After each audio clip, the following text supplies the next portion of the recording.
The stubbornness of underemployment, or Paul Darity and Hamilton?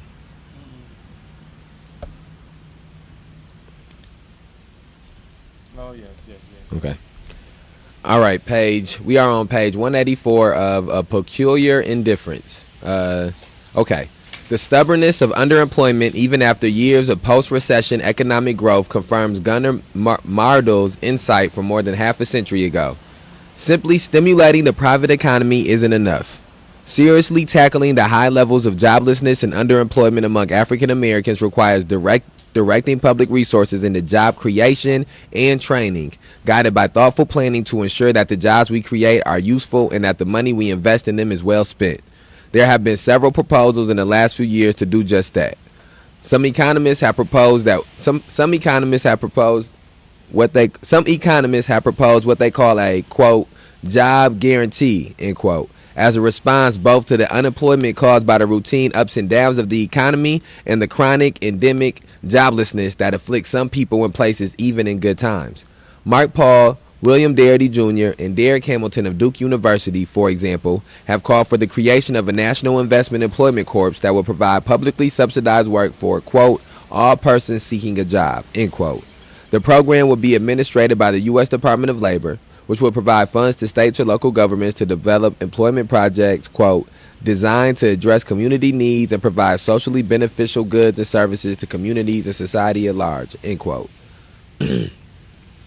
Paul, Darity, and Hamilton emphasized jobs designed to enhance the country's infrastructure, upgrading public and private buildings, restoring the environment, developing energy strategy to reduce the country's carbon footprint, but they also stressed the need for new jobs in high-quality preschool and after-school programs, elder care, and other crucial but now badly underfunded and understaffed social services. They point to other possibilities as well, including, quote, rejuvenation of the nation's defunded postal service, end quote, support for the arts, and much more. Anyone over the age of 18 would be eligible for the program, whether they were officially unemployed, underemployed, or outside the labor force. The jobs could either be full-time or part-time.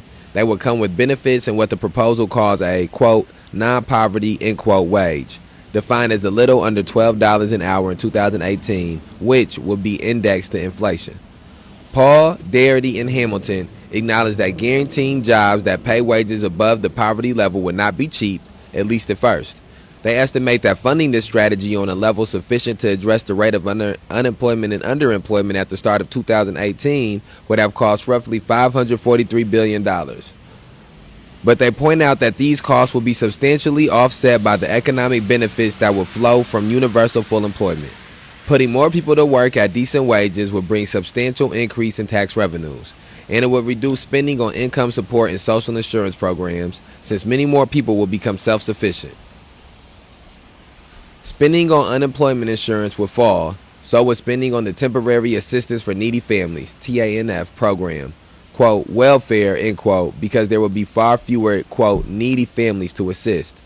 Likewise, one of the biggest upfront costs of a job guarantee would be the expense of giving health benefits to new workers, but providing through those jobs, the program itself will reduce the amount we spend through existing health programs, notably the National Medicaid program for low-income people, which cost $368 billion in 2016. And we could expect other kinds of savings as well. As Myrdal and others explained as far back as the early 1960s, mass long-term joblessness, in addition to being deeply damaging to individuals and the communities they live in, is also economically wasteful because it erodes productive capacity. People who are out of work for a long time often lose whatever skills they have learned, and those who are unable to get a good job to begin with never develop them in the first place, which drags down economic output. Reversing that process, building skills and putting them to use rather than enforcing idleness, pays for itself over time. And as Paul, Darity, and Hamilton point out, the kinds of strategic investments the job guarantee will support in infrastructure, early education and child care services, and environmental remediation, among others, would themselves contribute enormously to the productivity of the economy as a whole. Over the long term, then, giving people jobs while it requires a substantial outlay to begin with.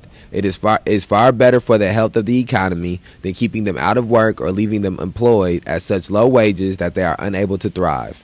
And because of the truly universal character of the job guarantee, we could also employ a great many people who are jobless today, not because they don't want to work, but because the private job market often doesn't want them, including many people with physical or social disabilities who have real contributions to make but are typically shunned by the conventional labor market.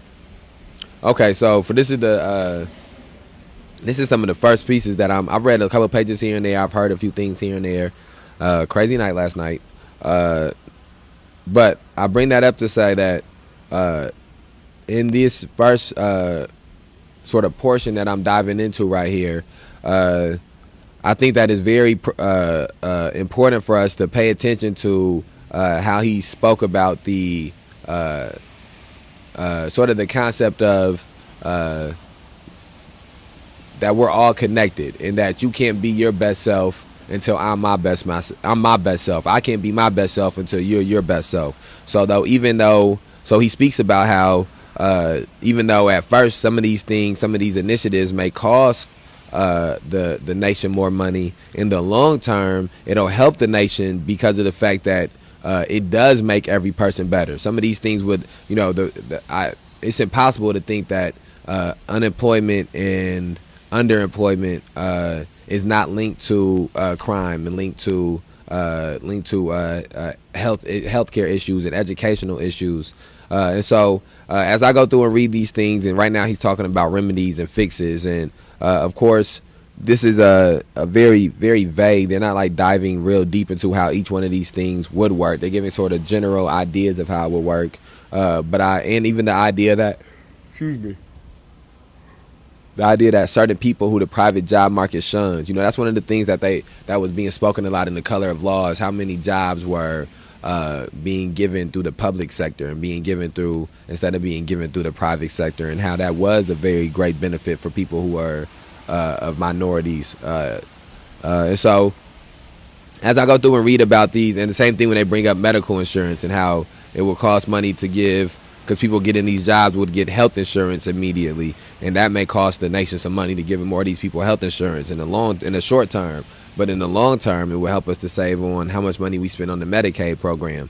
I think another thing to be thought about is that in the long term, doing these things would help with how much money that we need to spend on things like policing. And this is another way that you help to defund the police, is by putting money into a program like this, which goes towards trying to deal with the root cause instead of trying to deal with the effect. So I'm going to keep going here.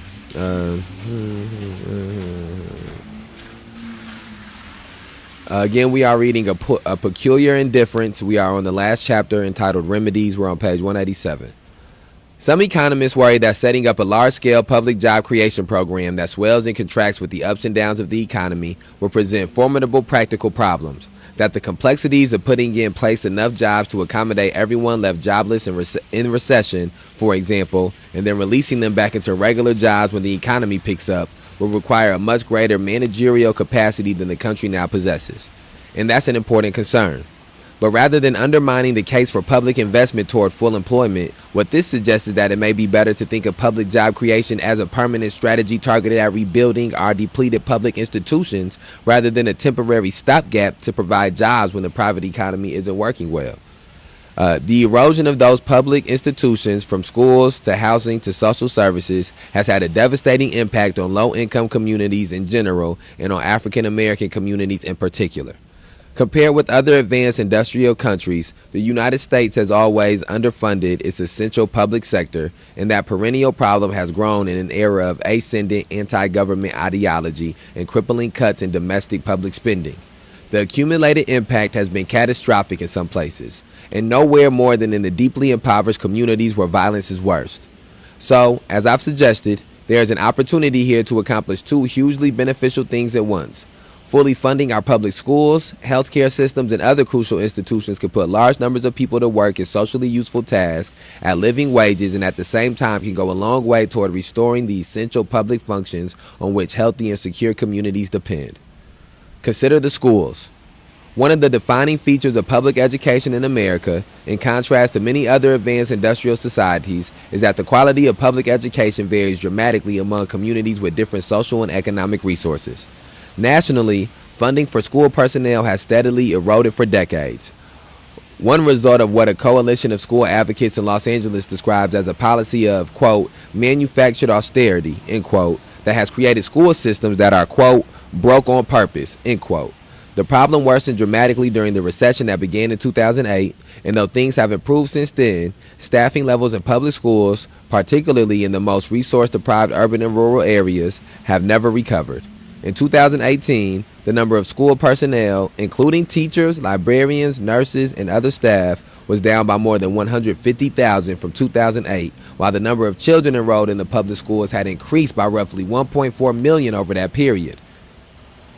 Since school staffing was already inadequate to meet the need before the recession, the Center on Budget and Policy Priorities estimates that as of 2018, the United States faced a shortfall of at least 300,000 school personnel across the country. And those national figures match the shortfall's concentration in schools that already have the fewest resources. Better off school districts can often make up deficits in state and federal funding, either by drawing on a more robust local tax base or raising private funds from their more affluent constituents. Poor ones don't have those options. And since the poor schools typically confront a much deeper and more expensive set of issues among their students, they feel the impact of shrinking budgets even more heavily. In Detroit, where youth violence perennially reaches levels that are among the highest in the United States and the world, public school classes can run up to 45 to 50 students per teacher, which likely has something to do with why the city school ranked in the last in the while the city schools ranked in last in the country among urban school districts in 4th and 8th grade achievement for several years running. In Flint, a recent community protest highlighted the fact that at least 13 classes at local high school have been without a teacher at all of... In Flint, a recent community protest highlighted the fact that at least 13 classes at a local high school have been without a teacher at all for 3 months. In Illinois, just 700 school nurses, many of them working part-time, serve a total of 3,796 public schools, at a time when school nurses are called upon to take on a much bigger load than in the past, especially in poor communities where budget cuts and outside mental health services for children have forced nurses into the front lines of mental health care. Okay, so he just dived into the schooling, which is something that I had slightly touched on a little bit here. And so I think that again we are coming to a place where the highlighting of the ramifications of these root cause issues. Let me change this. The highlighting of the multiple root cause issues that lead to crime and violence, and then explaining how those root cause issues are even being perpetuated. Which is I think is a very important thing for us to do as well, is to always be to make sure that we are speaking about the ramifications that all of these things have. And so just hearing about the amount of nurses that are being in this state, in Illinois, we always talk about trying to relate things back to Rockford and relate things back to where we are at in this moment in time. And so some of these books, Cast, I read a portion in Cast that mentioned Illinois specifically. Now, Color of Law, they mentioned Illinois multiple times. Now here we are in A Peculiar Indifference, where I know that Chicago has been something that he's harped on of being from there. But again, as they're pointing out some of these stats, Illinois comes up. And so I think that, yeah. Okay, let's keep it pushing here. We are on page 190, reading A Peculiar Indifference. A real commitment to investing in funding for public school jobs for nurses, teachers, special education staff, classroom aides, and other personnel now in short supply could turn this crisis into an opportunity. It would allow us to build a rich school culture of nurturance and support in communities that have been progressively stripped of adult resources, turning what are now neglected and sometimes nearly abandoned schools into places where a community of competent, caring, and well-rewarded adults can reliably guide, mentor, and nurture children would strike at the root of two critical problems: joblessness and the systemic neglect of poor children at the same time. A commitment to full employment backed by a job guarantee could also help provide the workforce for the nearly $200 billion worth of deferred structural repairs that schools across the country desperately need, a deficit that subjects poor children to everything from toxic chemical exposures to freezing classrooms to rodents in the hallways. Fixing such problems requires stable funding and a job guarantee at the national level that can go a long way toward overcoming the limits and uncertainties of local school budgets. The years before school holds similar potential. As a recent my fault, y'all. The years before school hold similar potential. As a recent report from the Center on Budget and Policy Priorities points out, our current national spending on child care and early education ranks us roughly on the level of countries like Estonia and Turkey. New Zealand, France, and the Nordic countries spend at least twice the proportion of their national product on early care as we do. The result is a system that fails both the children and parents it is supposed to serve and the workers, disproportionately workers of color, whose low-wage labor in effect subsidizes it in the absence of sufficient public funding. The CBPP report estimates that California alone will need several 100,000 child care and early education workers in the coming years. A full employment policy geared to sustaining and enhancing vital public institutions could provide them. Our broken healthcare system offers another opportunity. As with schooling, the United States is distinct from other advanced industrial societies in the degree to which access to adequate healthcare is dependent on personal economic resources. In practice, what this means is that many of the communities where the need for high-quality healthcare is greatest are also the places least likely to get it. We know that this has multiple adverse effects, from heart disease to diabetes, from drug abuse and dental problems to maternal mortality and HIV. Those health deficits, in turn, translate into increased risks of poverty and underemployment, adding to the overall burden of economic deprivation and insecurity. Part of the problem is the perennial shortage of healthcare workers, especially in the public sector, who can be deployed to the poorest and most undeserved communities, some of which now amount to medical deserts. This means that many low-income people cannot find basic medical care, even when they could, in theory, afford it. A problem exasperated by the recent refusal of some states to take advantage of federal funds available to expand the Medicaid program. Building the healthcare workforce through a job guarantee coupled with appropriate training could provide large numbers of good, meaningful, and permanent jobs and simultaneously help build a vibrant and accessible public healthcare sector offering critical services to the communities in need. And many of those healthcare services, including well-designed substance abuse treatment and mental health programs, can themselves directly help to reduce the potential for violence. Okay, so then there again, he's pointing out how these initiatives, though they will cost money to do the initiatives, will have reverberating effects that end the violence. That can not end the violence. Excuse me. We cannot. We're not in a position to end violence. Violence was here before America. It'll be here after America. Excuse me. It was here before the concept of the United States of America, and it will be here after the concept of the United States of America. However, what we can do is we can curb the violence. It's things that we can do to actively curb the violence. And sending out police officers who are workers of violence is not curbing the violence, it's perpetuating the violence. Locking people in prisons where they are exposed to violence is not curbing the violence, it's perpetuating the violence. And again, I think it's important when we speak about these things to highlight books that people can go back to try to have a better understanding of some of these things. And so I would recommend people go back to go read the book Until We Reckon, or go back and listen to some of the videos that we have where we're reading Until We Reckon, and go back and listen to the group conversation that we had about Until We Reckon. And that talks a lot about the concept of empathy. And why empathy is important, and why we have to find an alternative to prisons and to jails and to the penal system that we currently know, if for no other reason than because the amount of time that we've been using it has proven that it doesn't work. It has proven that it hasn't stopped this violence. So, all right, let's continue. And I like that he pointed out something about mental health services as well in there too. That's something that, as we relate things back to Rockford, I don't know the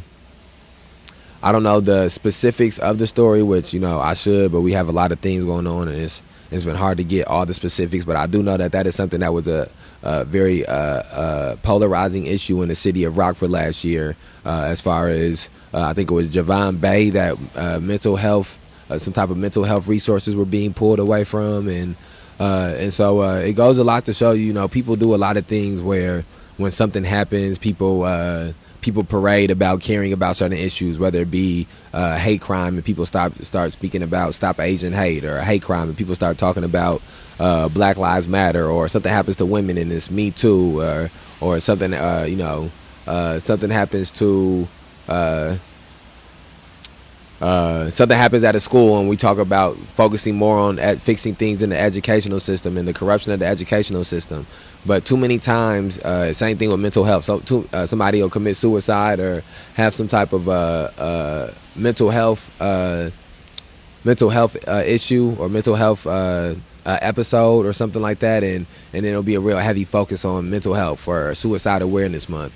But then once those things pass and the moment is not there anymore, the city governments and society and institutions go back to operating business as usual, and operating business as usual is what is leading to us having so many people with mental health issues, is what's leading to us having people. This society breeds suicidal tendencies and suicidal thoughts and suicidal feelings. That's one of the things I have heard throughout this book, is the sense of hopelessness that they're speaking about that some of these people have. And so the society is partly responsible for that, and these institutions are responsible for that. And so when they have these moments where they speak as if they care about these issues, we can't pay attention to that. We can't pay attention to how a company feel about black people in February, or how a company feel about black people after a black man is lynched in the streets by a police officer, or some white supremacist vigilante.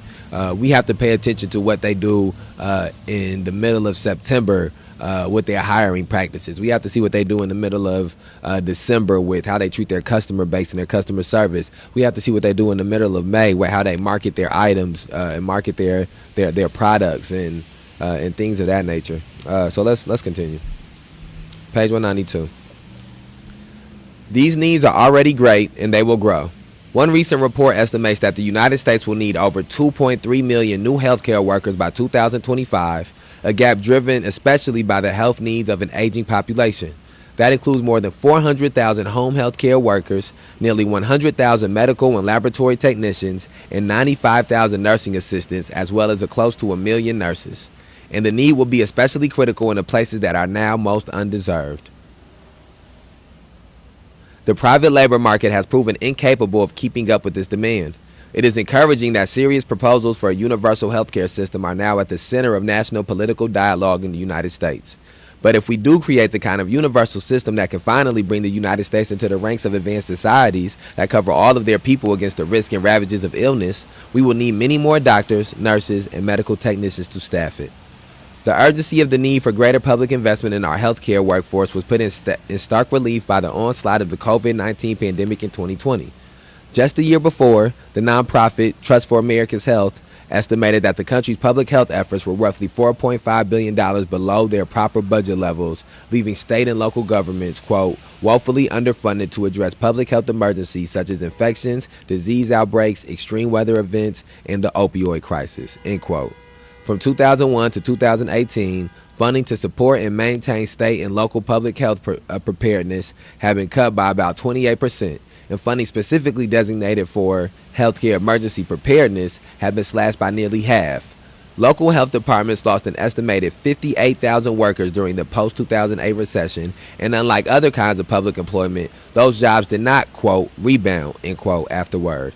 Public health agencies, as a result, were, quote, fraught with high staff turnover due to burnout from heavy workloads and low staffing levels, end quote. It hardly needs saying that building up our capacity to provide effective prevention, testing, and treatment is critical today and will continue to be in the future. And it would also bring the promise of important and rewarding work for tens of thousands of Americans in need of it. In short, one of the great benefits of guaranteeing meaningful work for everyone is that it would allow us to do a much better job of providing social goods that we need anyway.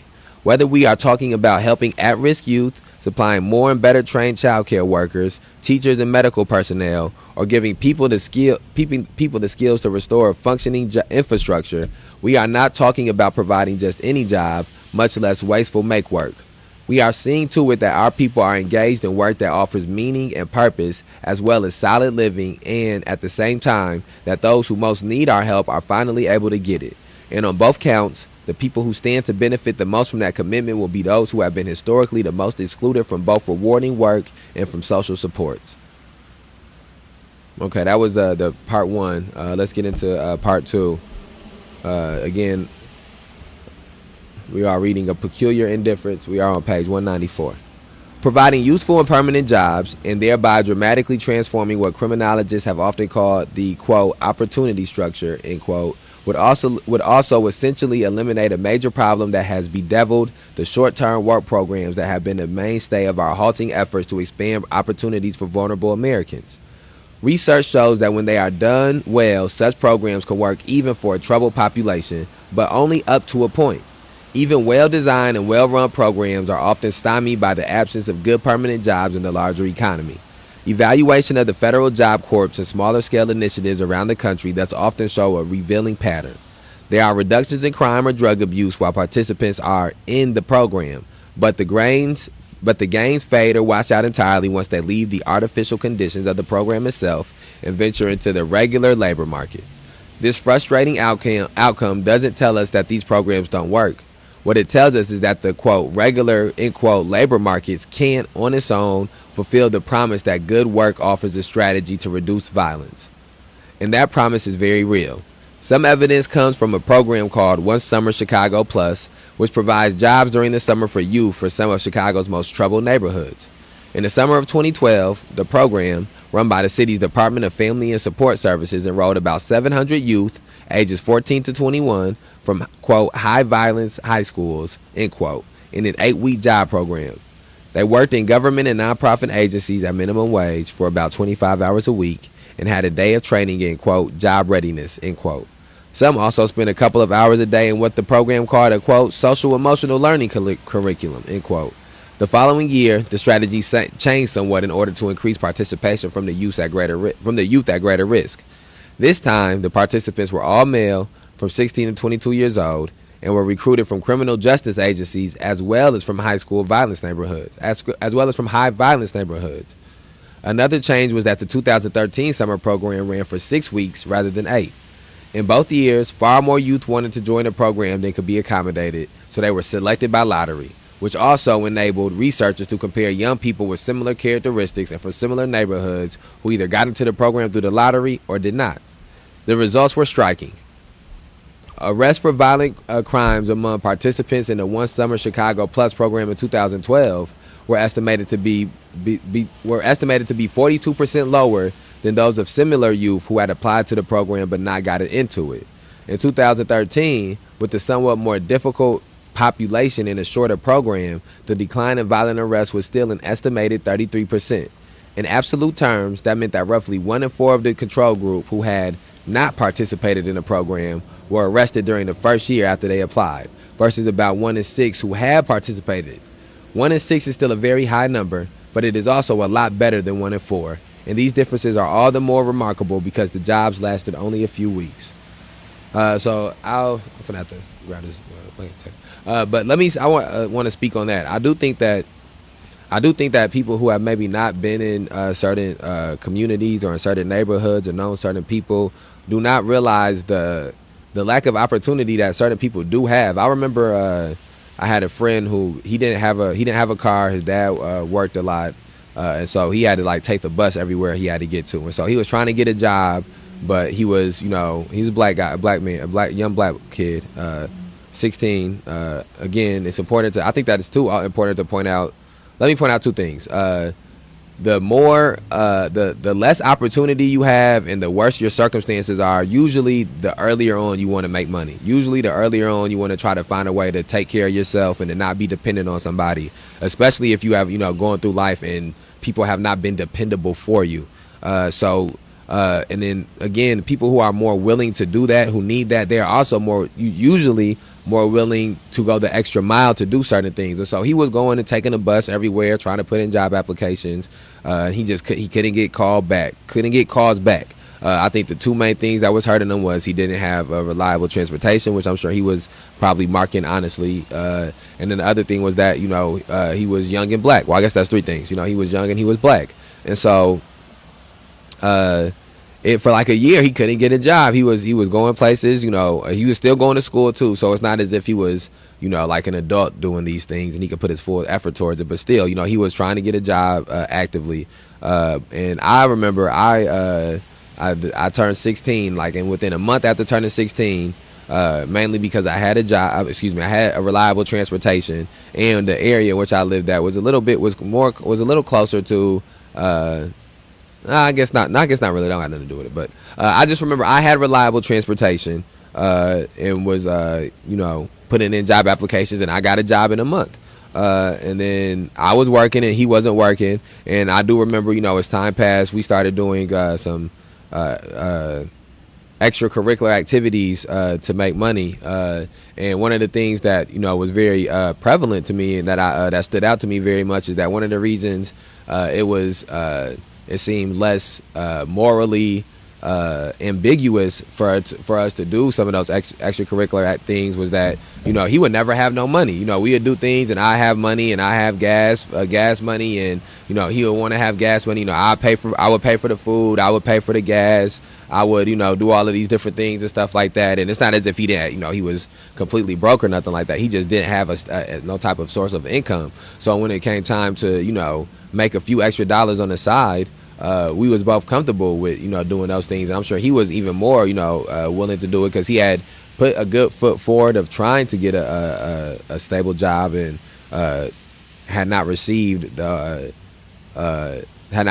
job, and so he still was in need of money. He still was in desired money, and we live in a capitalistic society, a materialistic society, and so I think it's crazy to think that as teenagers get more conscious of the society and get more understanding of the situation, that it would be easy to just tell a teenager, oh well, don't want new shoes, don't want new shirts, new clothes, don't want to eat at fast food restaurants, or don't want to have a new car, or don't want to have a car. It's easy to say those things in retrospect, to say, well, this risk isn't worth that reward, but it's a lot different when, again, and they're pointing these things out when you're so deprived of things and you just want something. But anyways, let's go back.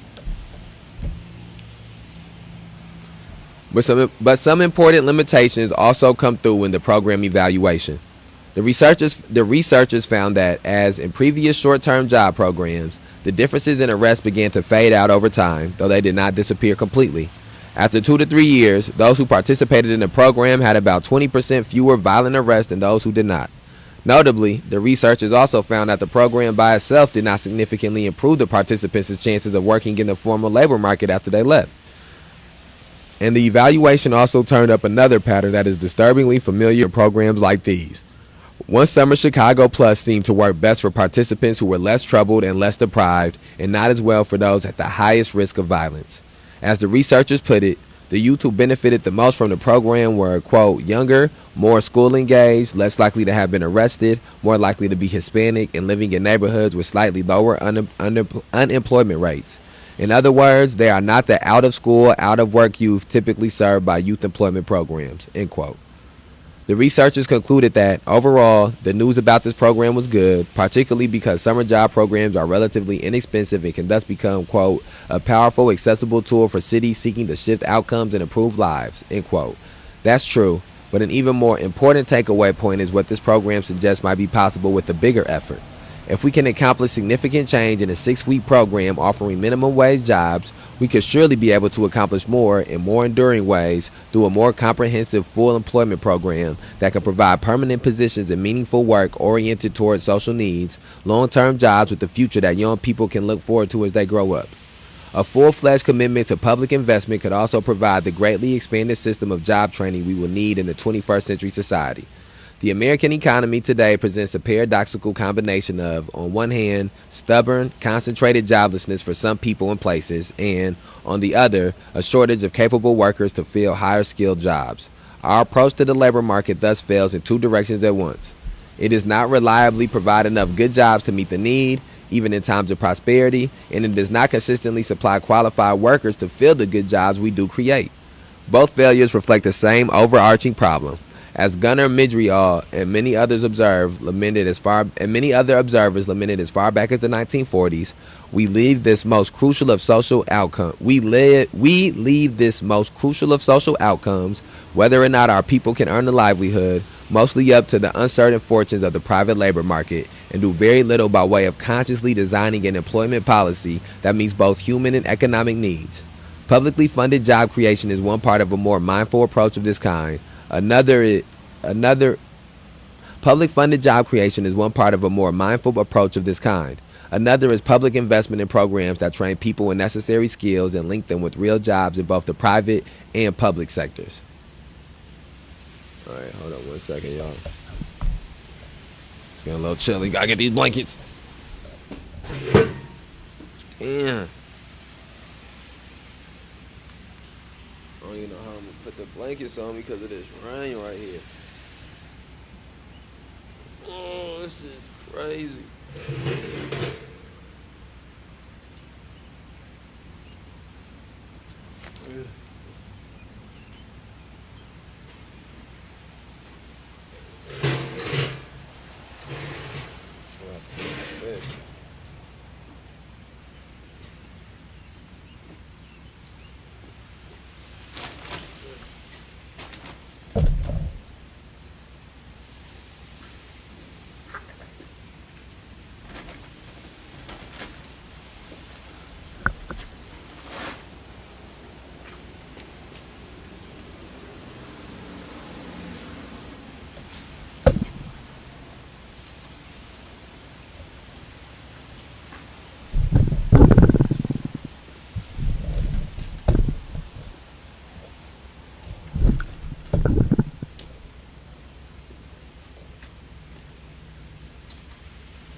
Oh shit.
Alright.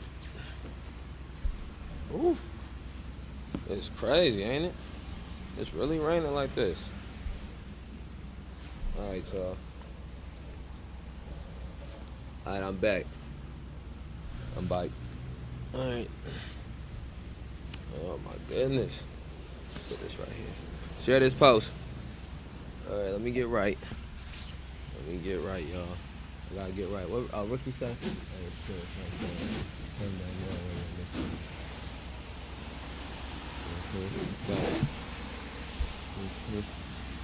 Alright, y'all. Man, I should have got some more coffee. Okay. Damn. Okay, here we go. Alright, y'all. Ooh. Damn, my fault. I didn't mean to hit the mic like that. Okay. I'm trying to keep stuff dry. Ugh. Damn. Keeping stuff dry is such a task. It's such a task. Okay. Alright, now let me get these. Damn it. Oh, damn, I'm sorry. That's in your ear, I'm sorry. Okay.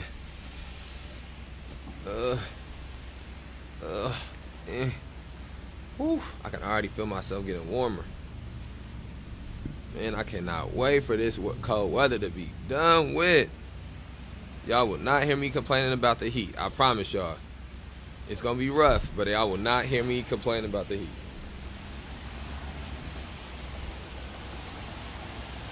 Now, if it rains while it's hot, I complain about that. If we in this rain, we not. Man, did it rain in Africa? It rain in Africa a lot. I feel like we ain't supposed to be around this much rain. All right. Okay. I'm almost right, y'all. Give me 1 second. If you're watching this and it's not live, you might have to fast forward it. Okay. All right. Ah, damn.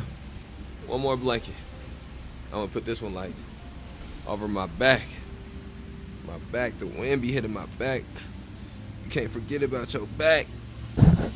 Oh, damn. I'm sorry. Man, so many people drove by here listening to DMX last night. It was beautiful. Okay, y'all. Oh. Okay. Ooh. Okay. Here we go. Scoot in. It's a little something.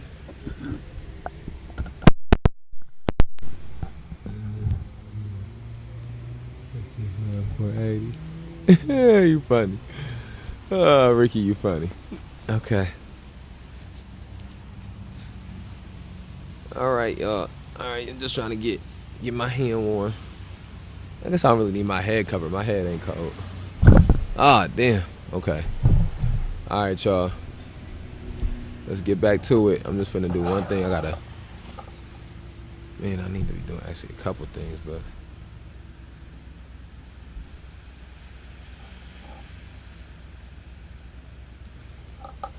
okay. Put this here.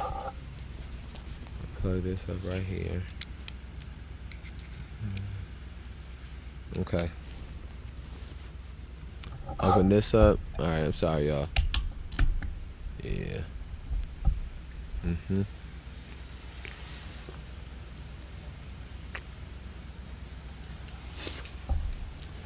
Okay. All right.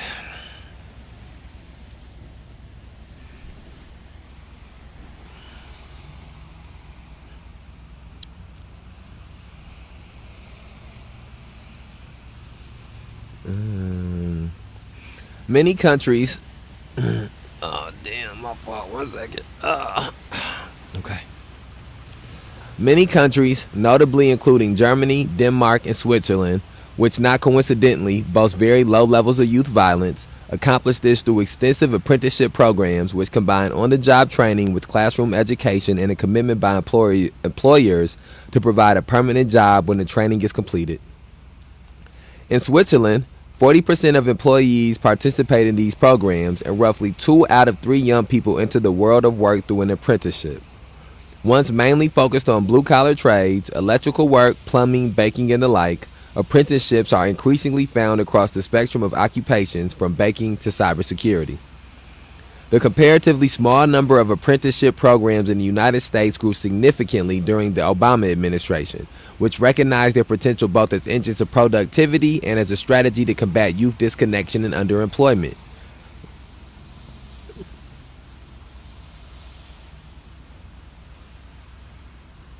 Okay, so it grew underneath Obama. So Obama added more of those. That's a check mark in the column for Obama.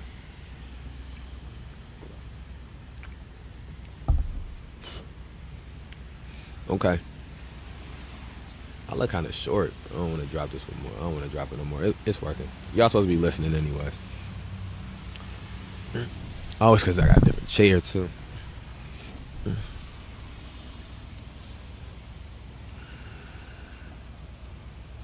But we still lag far behind many other countries, and a big part of the reason is that in the absence of a commitment to invest in public resources in these programs, most of the upfront cost, which can be considerable, falls on private employers and to a lesser extent on students and their families. If we learn anything from our dismal history of concentrated joblessness, it is that making the fullest use of young people's potential won't happen automatically as a happy byproduct of the haphazard operation of the private labor market. The wishful fantasy that the market will suffice has given us a, quote, system, quote,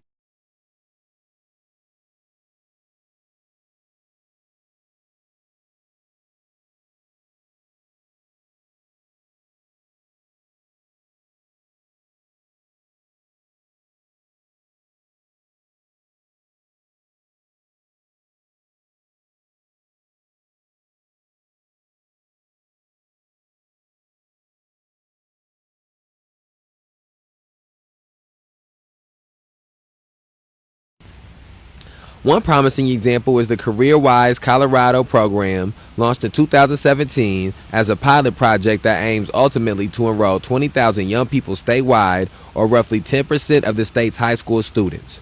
The program, which draws from the Swiss experience with apprenticeship training, links students with specific employers in fields ranging from advanced manufacturing to information technology to financial services, in a curriculum that blends regular school courses with serious on-the-job training in an actual workplace. It's a new program, and it's too soon to tell how effective it will be, but it is a big step in the right direction.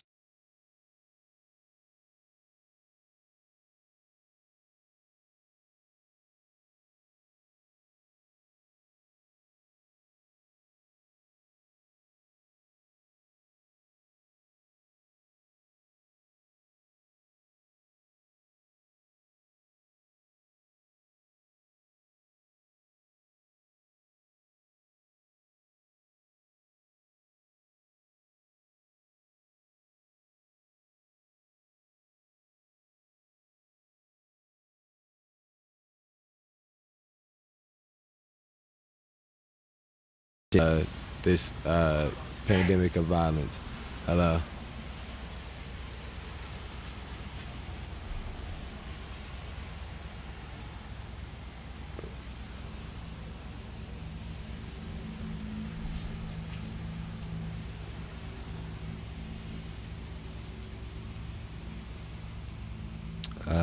Okay.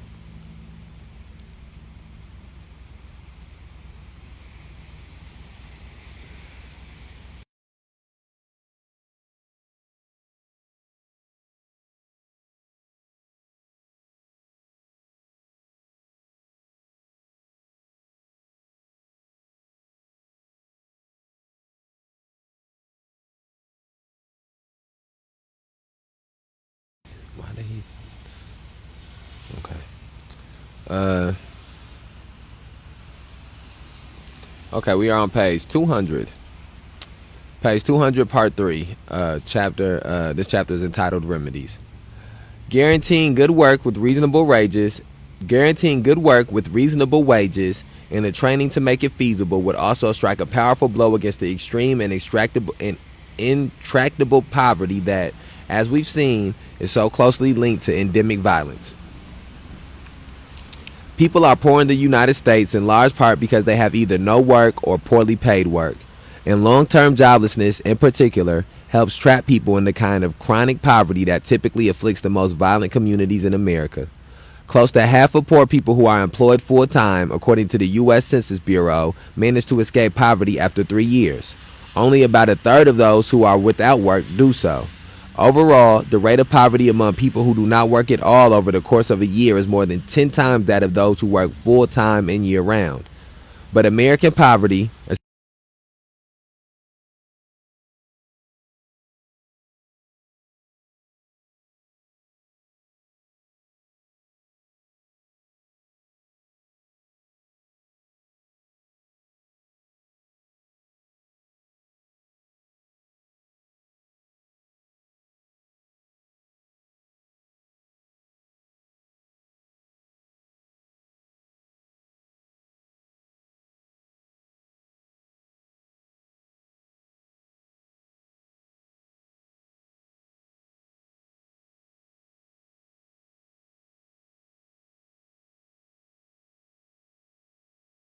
or provide the sense of meaning and purpose that they may be the most reliable defense against violence.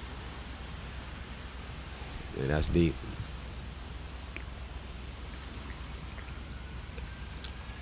I've worked multiple jobs for a lot of my adult life. I've worked multiple jobs for a lot of my adult life. Hold on, y'all. My fault. I've worked multiple jobs for a lot of my adult life. I'm trying to relate this back to me. But I've worked multiple jobs for most of my adult life. I watched my mother work.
My fault. That's unprofessional.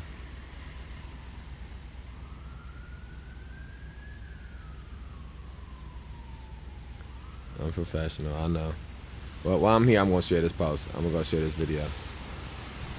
Share this video. If you're watching this, share this video. I'm going to share it right now. Your pages. Oh, it's going to take too long. I ain't got time for that. Okay.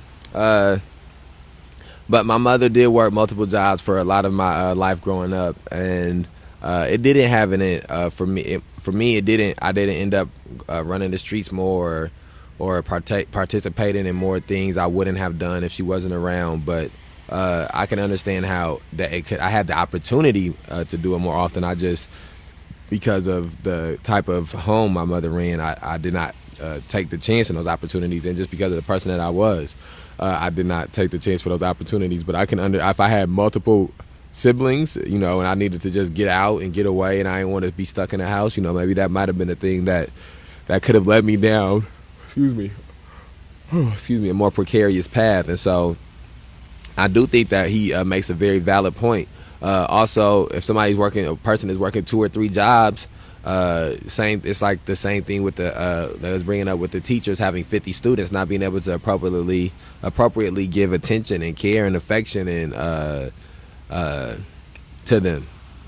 The same thing works if a parent has to work multiple jobs. They get that job starts to get some of their best hours. That job starts to get some of their best energy. That job gets some of their best ideas and their best efforts. And the child is neglected of those things.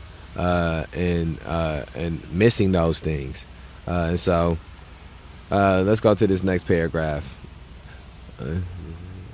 Yeah, I know I was distracted. I shouldn't have been. I need to share this. Share this post. Everybody share this post. Let me get another drink of this coconut water.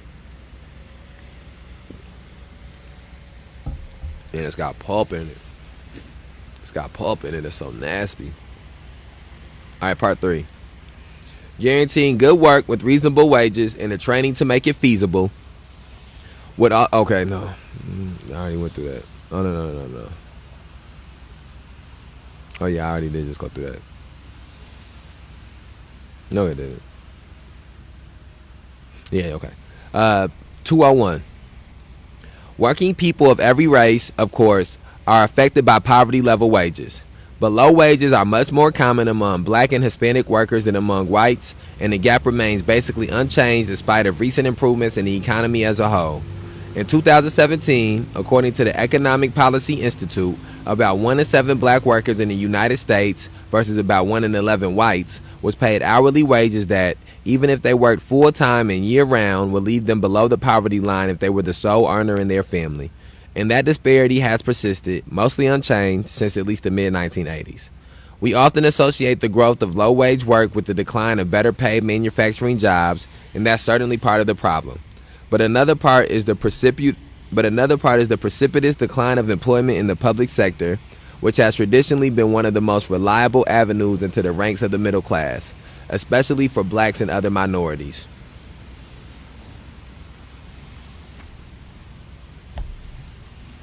The relentless chipping away of public sector employment in recent years has been a kind of stealth disaster for the black community, and one whose fullest consequences may not be felt until much further down the road.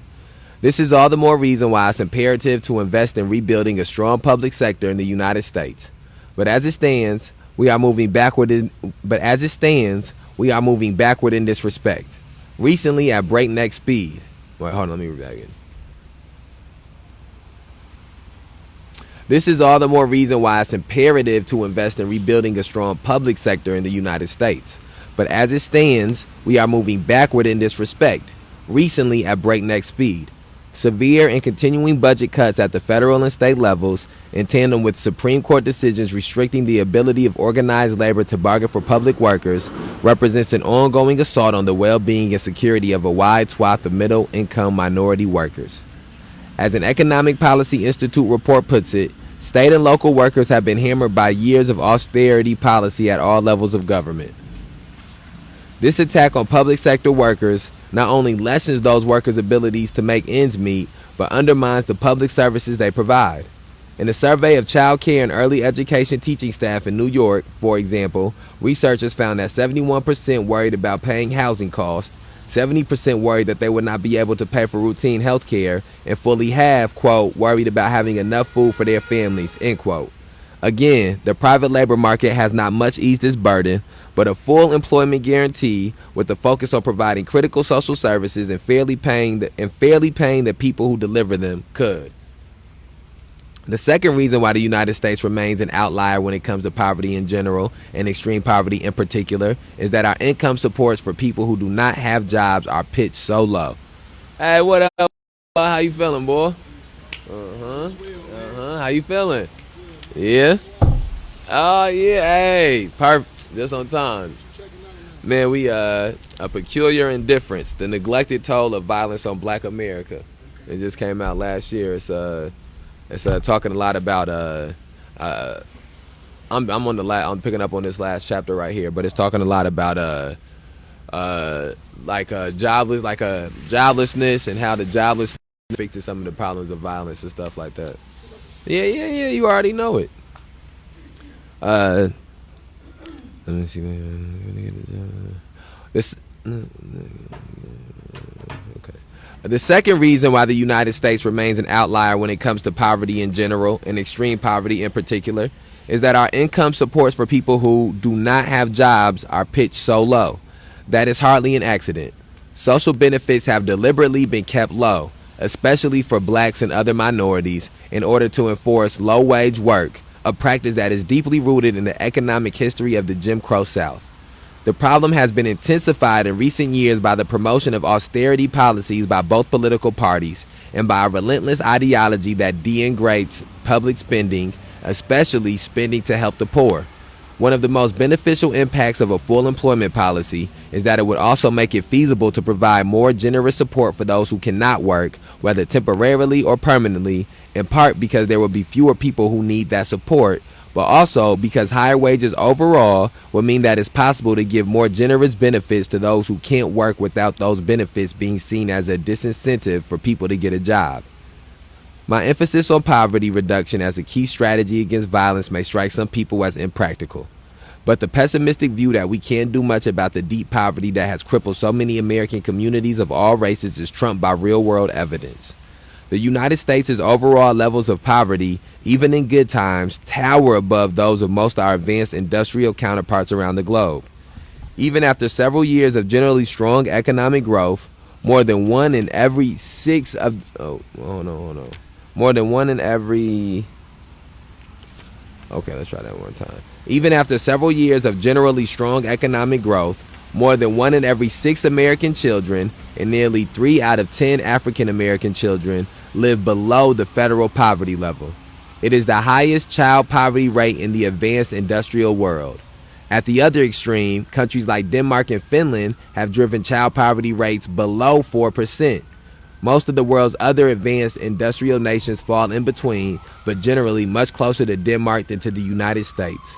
One very important reason which, barring a significant redirection of our social and economic policies, will not go away, is that those countries spend a much larger proportion of their national resources on providing income to support the vulnerable children and families, and accordingly do much better at protecting the well-being of people who are not served by market forces. Our atypical level of child poverty is not inevitable, and it is not the result of neutral economic or technological factors. We are as rich as, indeed, most effective. They studied the variation in spending on the poor across 41 states and the District of Columbia and matched states' level of spending with their average homicide rates for the years of 2005 through 2009. They found that with all else controlled, every $10,000 increase in spending per person living in poverty translated into a roughly 16% decrease in the average homicide rate, which, on the national level, equals more than 2,600 fewer homicides each year. Okay, so let's just dive into that a little bit deeper. So that was part 3 of that chapter of remedies, and what he's really speaking on is the fact that poverty is so high. The fact that speaking on the fact that poverty is such a prevalent issue in the country, and then speaking about how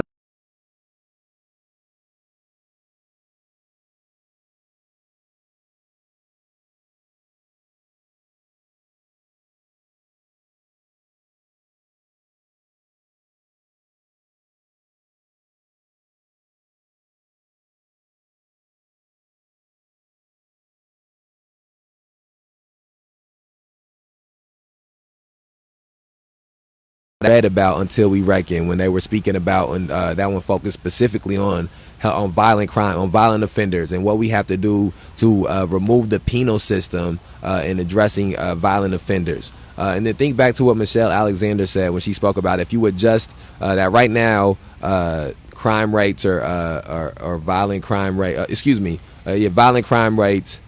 I don't want to misquote this, but what she was saying is that when employment rates are factored for black people in America, they don't factor in people in jail. They don't factor in people in prison who are not employed. And so if you factor those people in, if you factor that unemployment, underemployment in, a lot of times in employment, we are in a worse position than we were as black people in Jim Crow era, than we were in the 50s and the 60s, because when they give you these unemployment stats now, they don't factor in people in prison. People in prison are basically just forgotten about. People in jail are basically just forgotten about. It's like they don't exist. So once you factor those things also in to the unemployment statistics, you see how far back we really are employment wise, and then you have to remember that was a thing.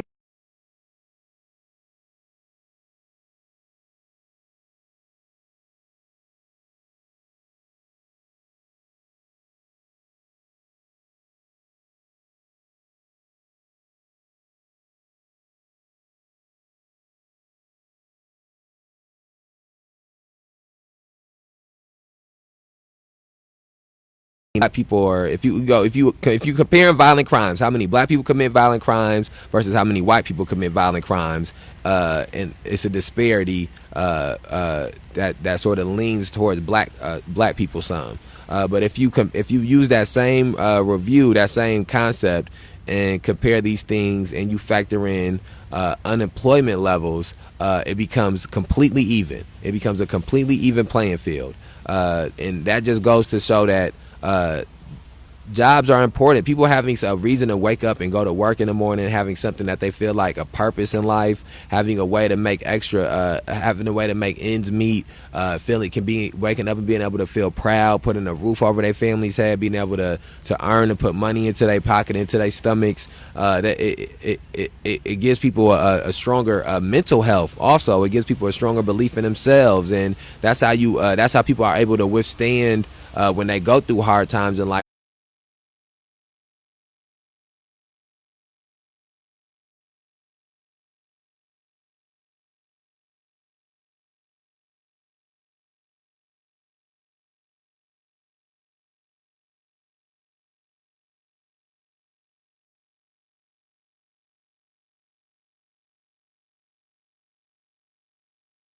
life and bad times in life when maybe they aren't employed or when maybe they don't have as much money because of some of the mental strength and the mental pride and the mental fortitude that they've built up from the times when they was able to do for themselves. And so I think that United States of America does do its citizens a disservice when they purposely try to make people not be able to do for themselves, and then are surprised when those people lash out in violent manners. And so I think that this argument that he is making for why we have to deal with poverty is very, very, very relevant. I think the other thing, the thing that popped out to me the most is on that last paragraph when he says they found that with all else controlled, every $10,000 increase in spending per person living in poverty translated into a roughly 16% decrease in the average homicide rate, which on the national level equals more than 2,600 fewer homicides per year.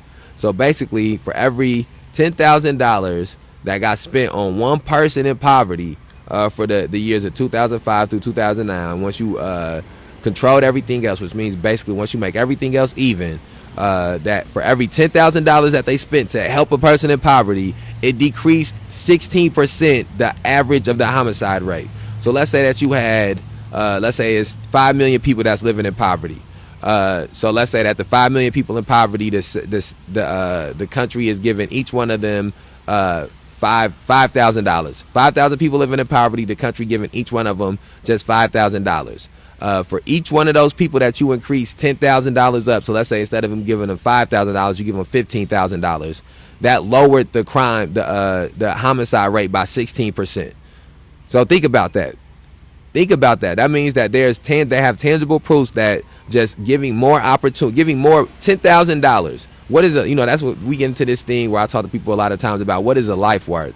I don't know how many people ever think about this, but when they decided to make the speed limits be 60 miles per hour, 70 miles per hour, 80 miles per hour, and things like that on the highway, what they understood is that if you get hit in a car accident 80 miles per hour, 70 miles per hour, 60 miles per hour, more than likely you are not going to survive the car accident. More than likely the car is not going to survive the car accident. It's going to be a big, more people could even be injured as collateral damage because of this car accident, because of these high speeds, right?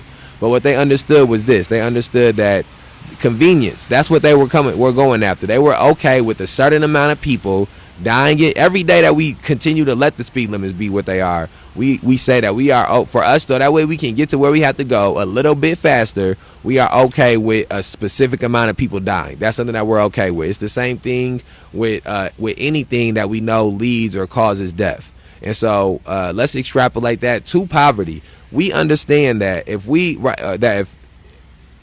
just allow pockets of our society to become more and more impoverished, we understand that it's more likely that crime will be committed. We understand that it's more likely that violence will be perpetrated. And so we have to get to a place where we start thinking that every day that we are actively not putting towards trying to get rid of poverty, in children, trying to make it so that people have jobs and people who are working jobs have fair wages.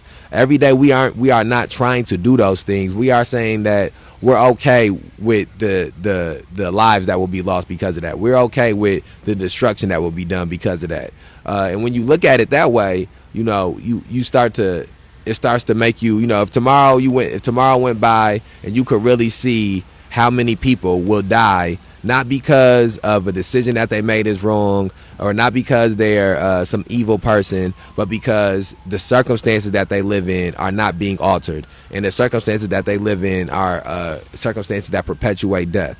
When you can see how many people are because of poor health care in this country die because of that. If every day we could drive by hospitals and the numbers just popped up on a board and showed you how many people that hospital was going to die because of that hospital's lack of funding, or that hospital's lack of workers, or that hospital's lack of truly caring about the people that are coming in there and doing things and paying attention to each person specifically and what each person's needs are. If you could drive by schools and you could see the numbers of the dropout rates and how often they suspend certain kids and how many teachers have classrooms that are overpacked, respect, if you could see those things, if you could drive by people's houses and you could see the mothers that's working 3 jobs and the kids that don't never see their mother, and then some of those kids go to that same hospital when they getting sick because of the lack of treatment in that hospital, and those kids go to that same school and they getting lack of education because of the things in that school, and you start to see all of these things start to pile up day after day and week after week and month after month. You won't be surprised when murders start to happen, when robberies start to happen, because you'll understand every day when you're driving by these things, these numbers are just getting worse and worse, and these scales are getting tipped worse and worse, and more people are going through these institutions and becoming worse off for being involved in the institutions. And so I think that it's important that we do start to look at some of these things differently, so that way we can properly address fixing them. Okay, so we're reading A Peculiar Indifference. We're on part 4 of chapter Remedies. A full-on commitment to full employment would have another benefit as well. It could help transform our swollen and counterproductive criminal punishment system. It's no secret that our main response as a society to high levels of violence in the African American community, at least since the early 1970s, has been to put far more people behind bars and increase the sentences they must serve. There is by now a widespread consensus, one that to some extent transcends political divisions, that as a strategy to ensure public safety, this has been a dramatic failure and a mind-bogglingly costly one, and that it has had a shockingly disparate impact on communities of color. What's less often recognized are the ways in which our decades-long commitment to this failed strategy has itself contributed to the problem it was ostensibly designed to solve. The early writers on race and crime, as we've seen, were united in believing that a caste system of justice could itself breed violence, both by stoking a corrosive sense of injustice and alienation and by failing to protect black Americans from communal violence. That's right. I'm going to read through that one more time because that sort of relates to the book that we read yesterday in some type of a sense. The early writers on race and crime, as we've seen, were united in believing that a caste system of justice could itself breed violence, both by stoking a corrosive sense of injustice and alienation and by failing to protect black Americans from communal violence. But they could have had no inkling of the transformation of criminal punishment that was to come after the 1960s. One telling indication of how deeply things have changed in the past half century is that the massively detailed Kerner Commission report on the roots of urban disorders, published in 1968, has no index entry for prisons or prison system. The looming presence of the prison in the life of many black American communities today has been thoroughly charted, so I will only briefly mention some of the dimensions of the change that has taken place over the last several decades. In 1978, there were roughly 143,000 black Americans in all state and federal prisons combined. By the end of 2017, more than that many were incarcerated in just 3 states, California, Florida, and Texas alone. Okay, so I want people to really think about that as we go through this portion, because I see you got some numbers here. I want people to really think about some of these numbers. In 1978, there were roughly 140,000 black Americans in all state and federal prisons combined. By the end of 2017, more than that many were incarcerated in just 3 states, California, Florida, and Texas alone. At the high point of African American incarceration in the United States, in 2007, there were 593,000 black Americans in prison. Since then, the number has declined by nearly 20%, but more than 475,000 remain in prison across the country. The prison incarceration rate for African American men is more than 2,300 per 100,000 population, 6 times the rate for whites. 6 times the rate.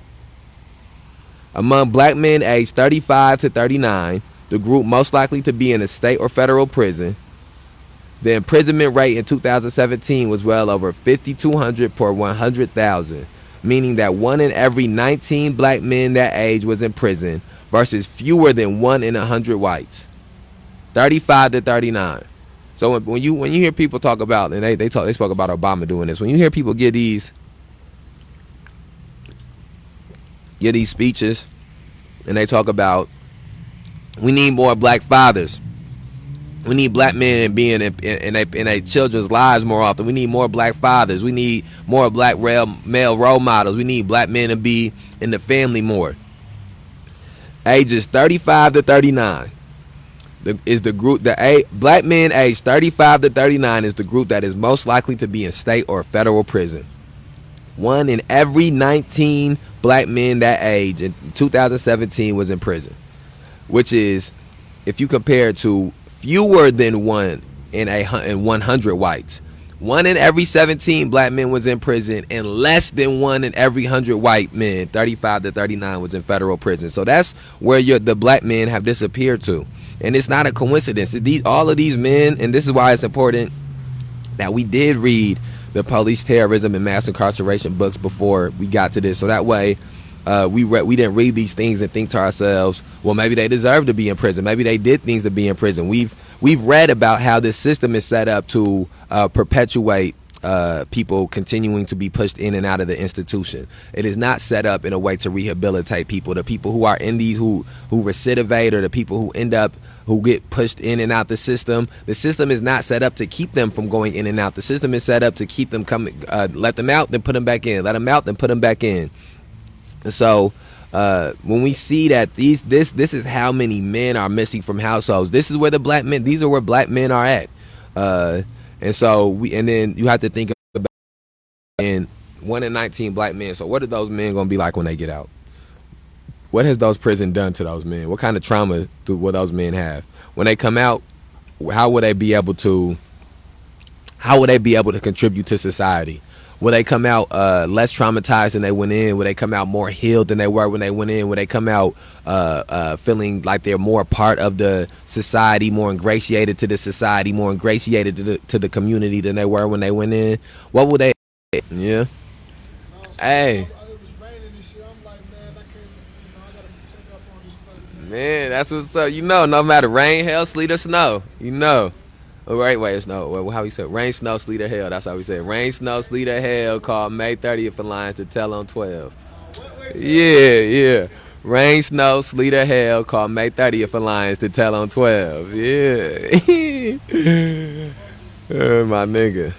But yeah, so we was so just think about that. All right, let's move on to the next stat. They got some more stats in here, man. The prison incarceration. Oh, we already did. Startlingly mirroring the pattern of the racial gap in homicide death rates, the imprisonment rate among older black men aged 60 to 64 is considerably higher than the highest rate among young white men. Think about it.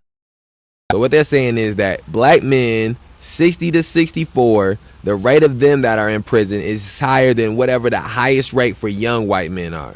So that's grandfathers. That's in prison. So when you ask about where the role models at, that's generational. Now think about this. It is a generation, and we can go through if you want to do non-violent crimes or violent crimes. That's your decision. Some people will not. It's going to take time for them to be in a place morally where they can try. Man, if you could grab, man, I appreciate it. I think I'm right. I'm holding it down. We got a few people moving around, so but ain't no rush though. It ain't no rush. I think this chapter for them be finished with in a second, low key. Oh no, never mind. Oh yeah, it's a minute. Hold on, let's see. Hold on. Yeah, we got about 20. Oh, it's popped back on. Okay, bet. Okay, we are on page 207. Bet, yeah. Good looking. Love, bro. Okay, we are on 207 of a peculiar indifference, or 207 of a peculiar indifference. These figures, moreover, do not count men locked in local jails, and they